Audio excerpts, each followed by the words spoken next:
July 2010. Zoggy, Rich and I are on an expedition, ready to pitch our tent for the first night. Months of preparation have led us here, backpacks fully equipped against the heat and the dust storms, the roars and the screeching tyres of the British Grand Prix.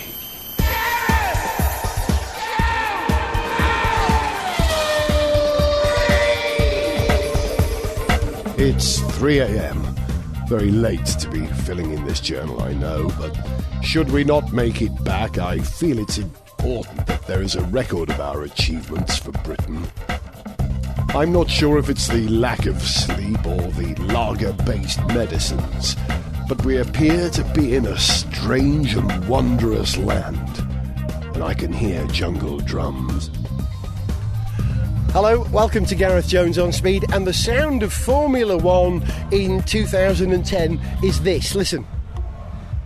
The sound of a small party happening in the distance. On the playing fields of a public school.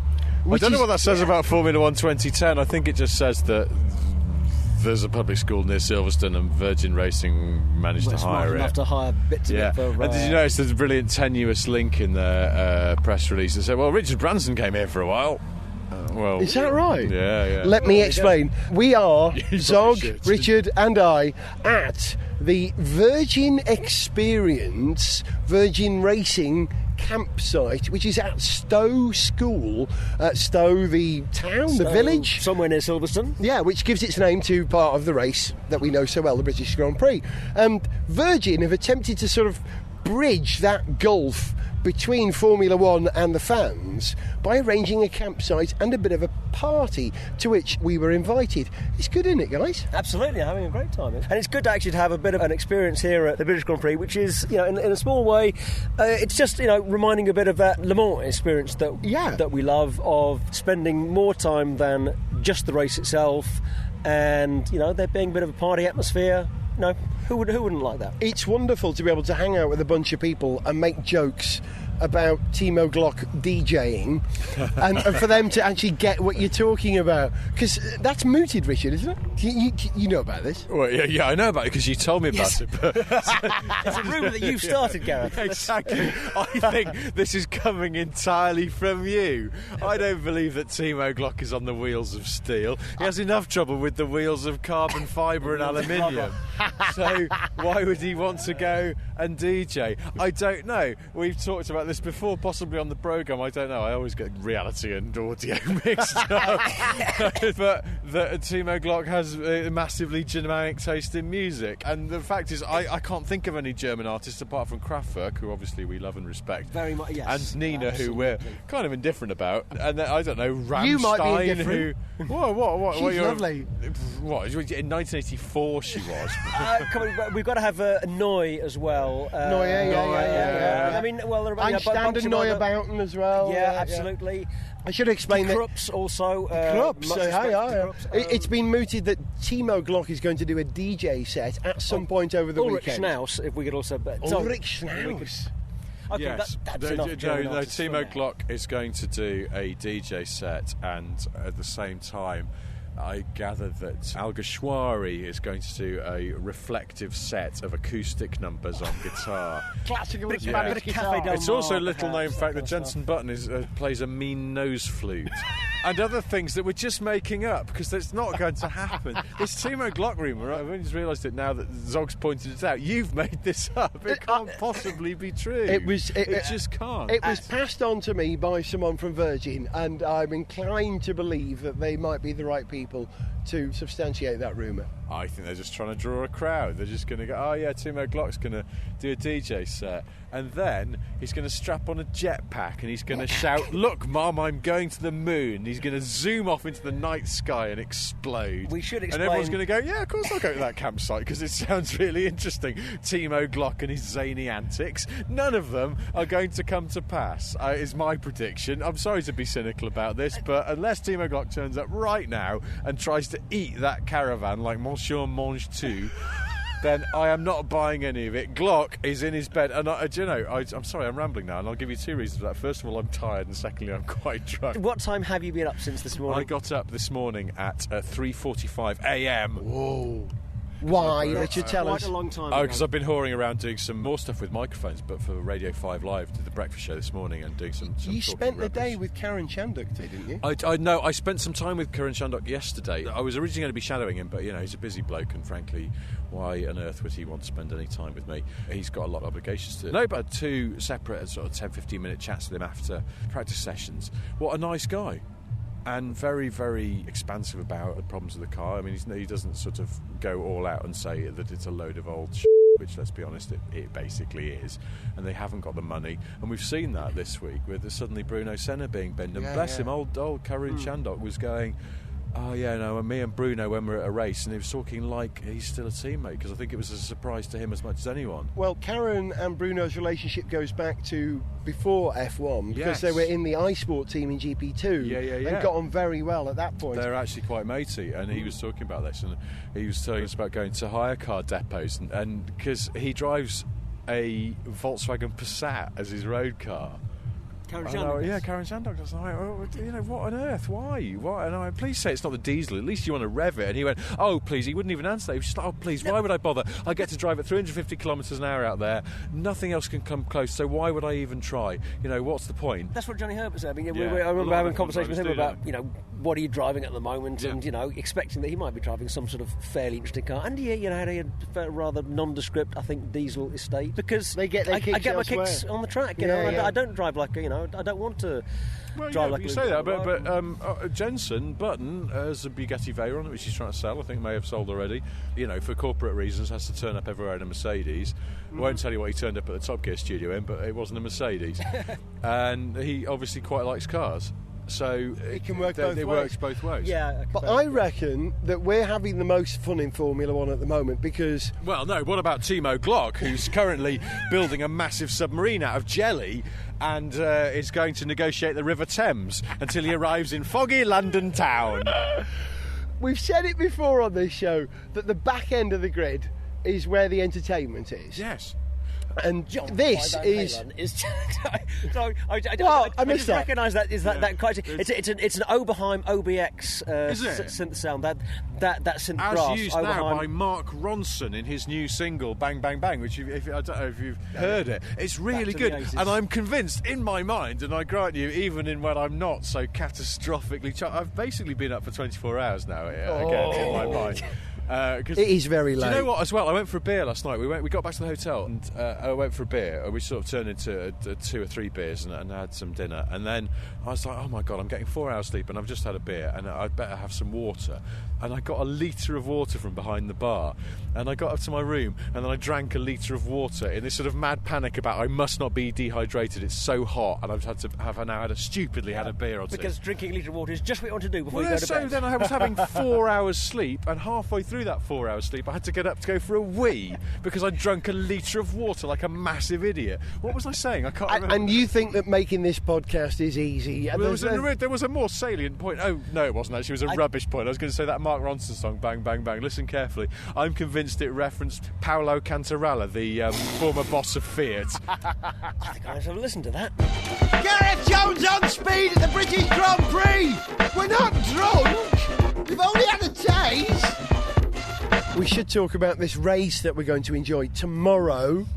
Sensibly, is that at all possible? Almost certainly not at this time of the day. No, but... Full respect to Virgin, first of all, for trying to bridge that gulf between F1 and the punters by doing an event like this, because I've never experienced anything like this before in Formula One. This is extraordinary. It's the opposite of the corporate you can't get in here. This is you can get in, all right, you've got to pay for it, but they're actually putting something back into F1 in terms of entertainment, aren't they? Yeah, although to be fair, I mean, I've only ever come to a race on the day before rather than, coming up the night before for any kind of camping or anything. But yeah, it's not a huge scale thing, this, it's a relatively small scale. But there's a great vibe. Everyone's having a good time here. There's no madness. There's not too much. There's no great messiness going on over there, if you like. But everyone's great atmosphere. Everyone's having a good time. It's beautiful.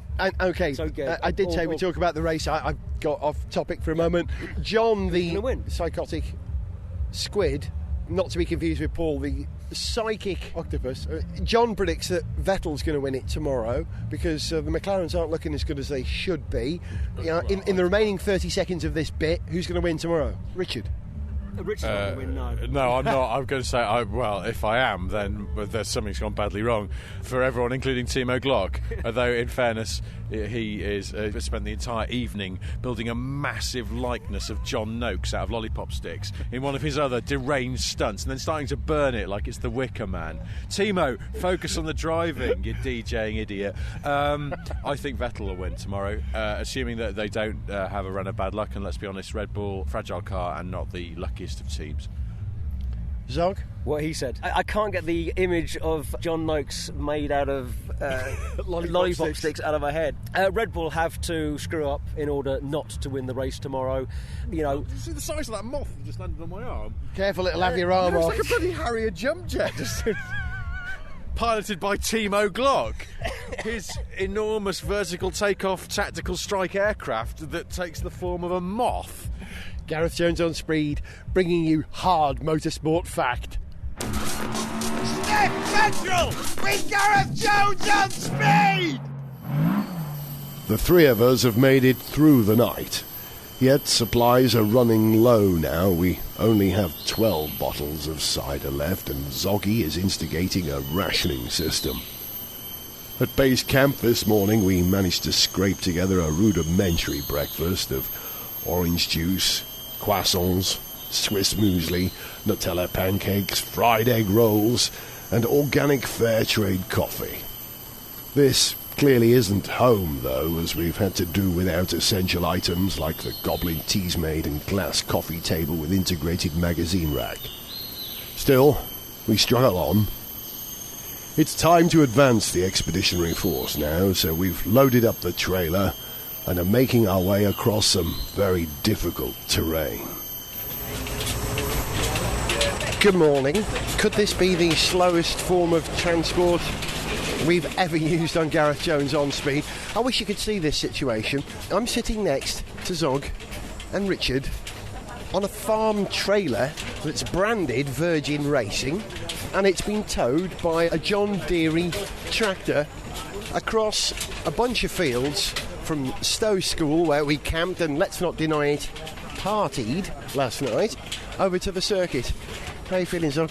Oh, I'm good. I've just got a fantastic coffee in my hand here from the most brilliant little coffee van at our bus stop, and this is just what I need. And basically, I'm bowled over by the coffee, I have to say. We've met all the criteria for a good motor racing camping weekend so far. A field big enough to pitch the enormous on-speed tent, enough quality coffee to avoid caffeine withdrawal, which you do suffer from, which I had quite a nasty attack of at Le Mans a couple of years ago, and never again.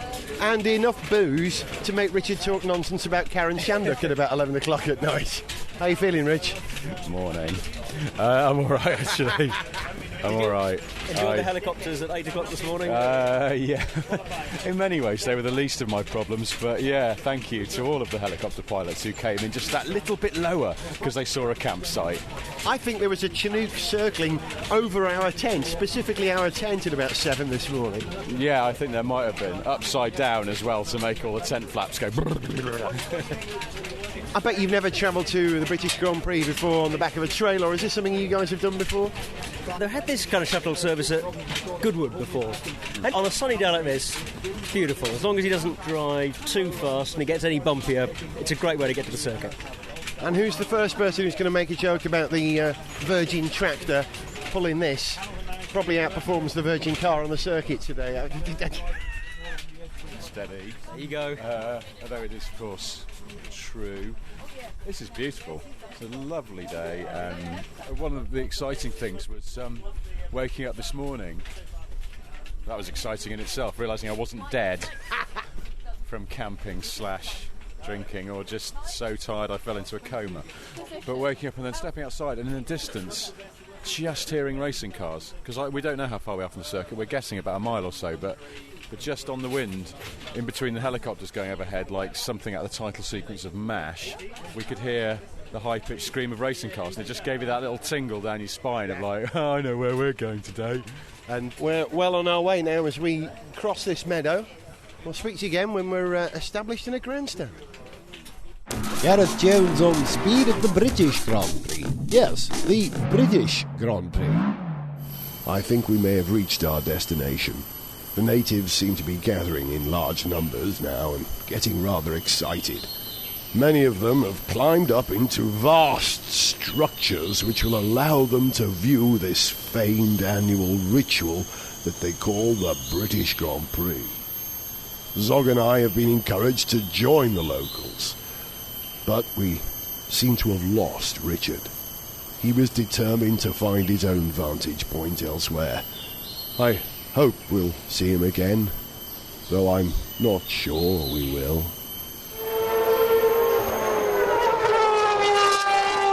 Well, as you can probably hear, we're established at our viewing point for the race. We're in the grandstand called Stowe A. There are 3 Stowe grandstands, A, B and C. We're in the first, so the cars are approaching us from the right-hand side. That's Stowe Corner. They've got a slow to medium right-hander, followed by a fast left-hander, and then a slow left-hander. And this is a great place to watch the race from. We've got a view of the cars as they approach. Now listen to this, with some Polish guys behind, and here comes Robert Kubica, lads. No. It's your guy, isn't he?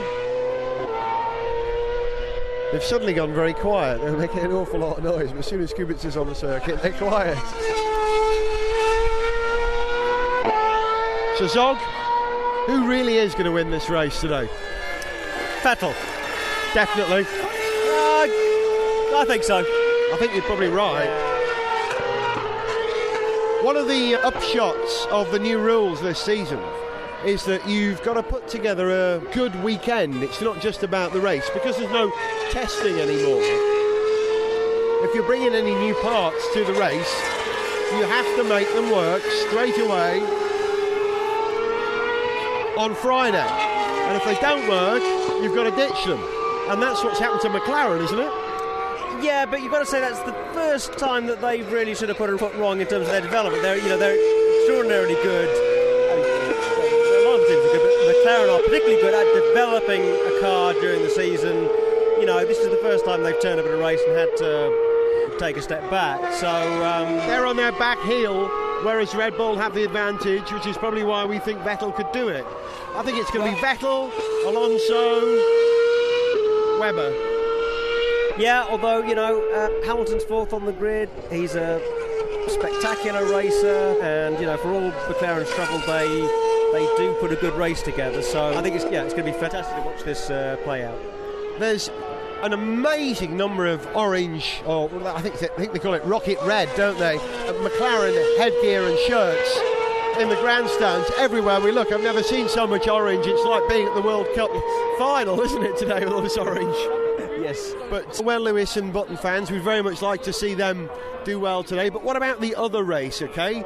The HRT Virgin Lotus race. Who's going to be the highest place of all those 6 drivers? It's not going to be Sako Yamamoto, is it? No, probably not. I'm going to go for Timo Glock. I'm going to go for Heikki Kovalainen. Okay, then.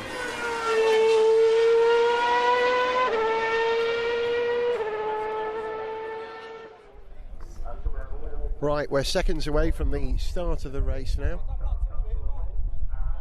The cars are all lined up on the grid. The last cars come to a halt. And they're away.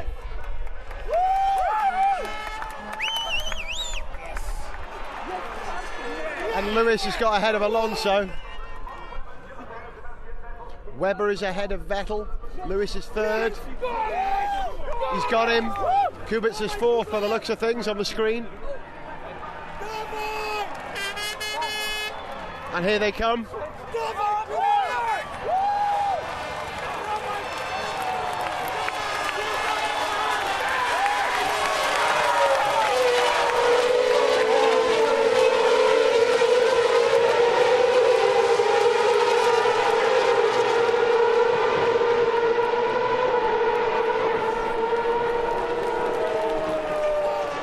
Well, bang goes my theory. There's Sebastian Vettel with a flat tyre on the rear, possibly contact from a front wing from a car behind, limping around at the back of the field, just in front of the safety car. Wow. 52 laps later. The winner of the British Grand Prix, Mark Webber, rolls past. He's actually come off the circuit and is driving around the apron almost, waving at us. Lewis Hamilton does the same. Everybody's punching the air. That's a beautiful sight.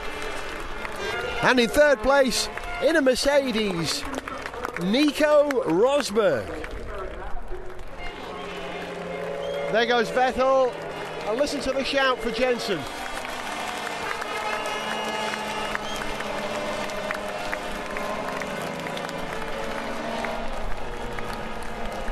And 2 Ferraris at the end. That's a beautiful sight. Not a great race, but a good race. It's not the most exciting, but great to see Lewis hanging on for second there. Great drive from Vettel to recover from the position he was in as well. Absolutely. I mean, up to, 7th at the end from that disastrous start. Yeah. Fantastic. Dead last at one point. Yeah, looked like he was going to be, possibly even lapped by Webber. Webber was closing on him at one point. You've got to give credit to, McLaren running a great race and getting Button up into 4th as well. They managed to put that good weekend together in the end. Yeah, about. They really managed to salvage a much better weekend than a lot of people would have expected. So, yeah, all credit to them. Well, without the figures in front of me or a table, it's going to take me a little while to work out the finishing positions and the points to see who's where in the World Championship. But I think we'll try and meet up with Richard, and we'll do that. Yeah, see where he's at. Gareth Jones on speed.